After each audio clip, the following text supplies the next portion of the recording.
Je suis Marie-Jeanne Villeroy, responsable du musée de Vire-Normandie.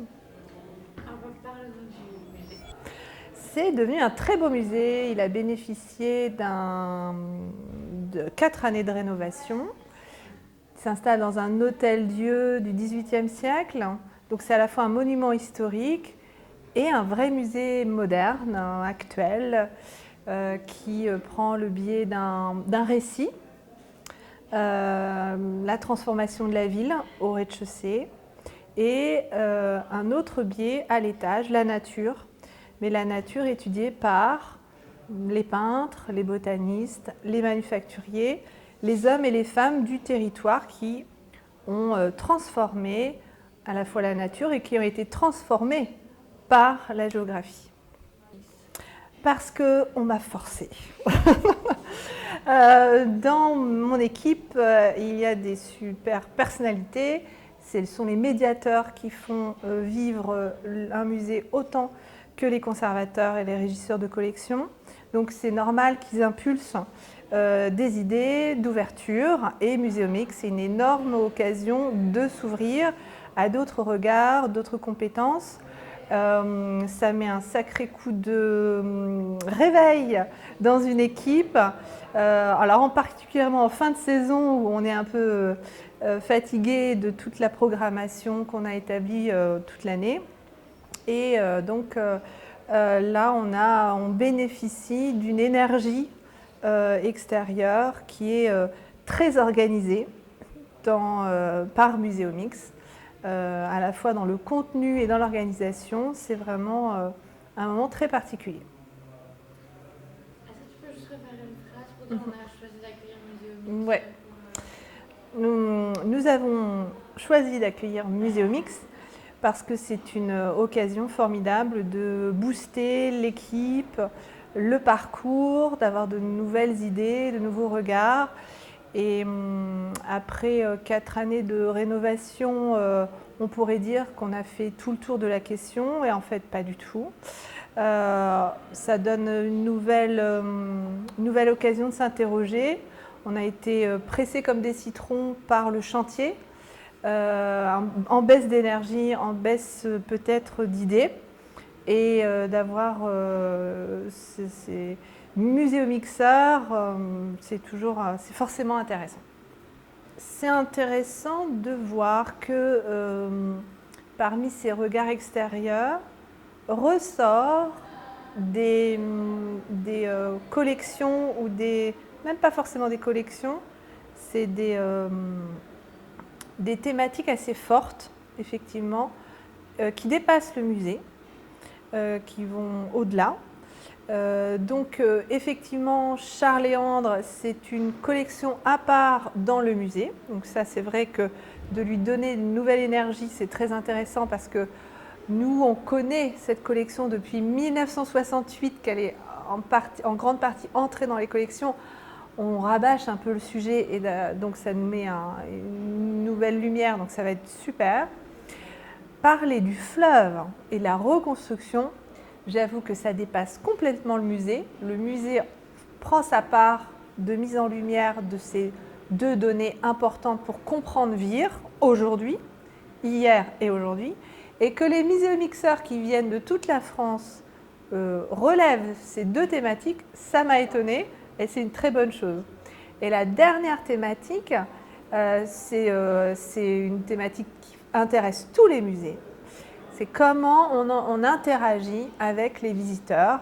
Et là, ça va être d'une manière à laquelle on n'avait pas pensé, qu'on n'avait pas eu le temps d'expérimenter de toute façon. Donc ils vont nous faire un bond de géant dans ces domaines-là particuliers.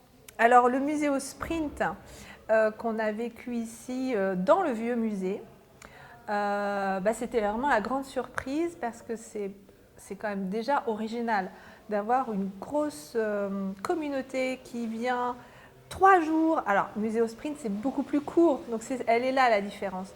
Donc, qui vient de l'extérieur et qui nous bouscule et qui nous pose plein de questions, c'est déjà un pied dans de ce mouvement intellectuel et créatif, mais ça reste court.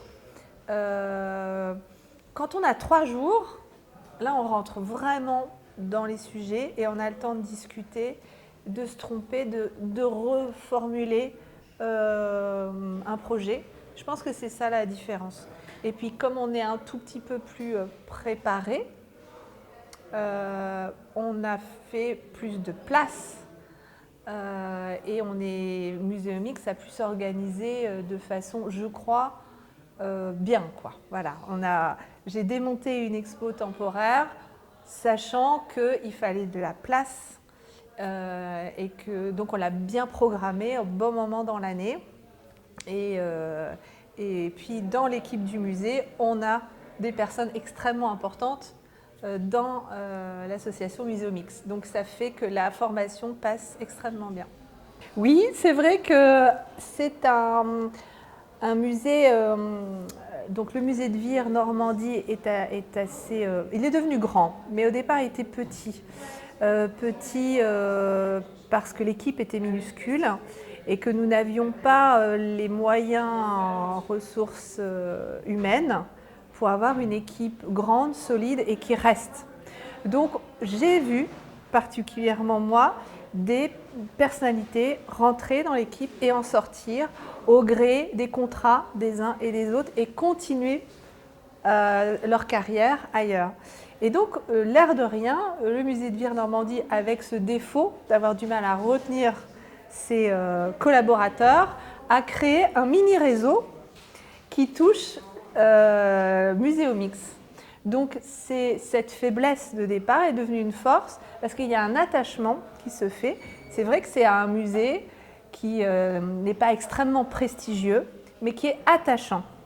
Donc, les visiteurs nous le disent, et c'est lié aux collections, aux monuments, mais à son équipe qui, même si elle bouge tout le temps, elle se décompose et se recompose, finalement, il y a une sorte de généalogie d'intérêt. Des personnes qui ont travaillé ici restent attachées et comme par hasard, ça fait partie du socle aussi de muséomixeurs très, pas âgés parce que ce n'est pas le cas, mais eux qui sont là depuis longtemps et qui n'oublient pas ce petit musée de province à 1 heure de Caen qui fait son travail local de mise en lumière d'une collection, d'une histoire très locale, mais qui peut entrer en résonance avec l'histoire nationale si on sait quoi en faire.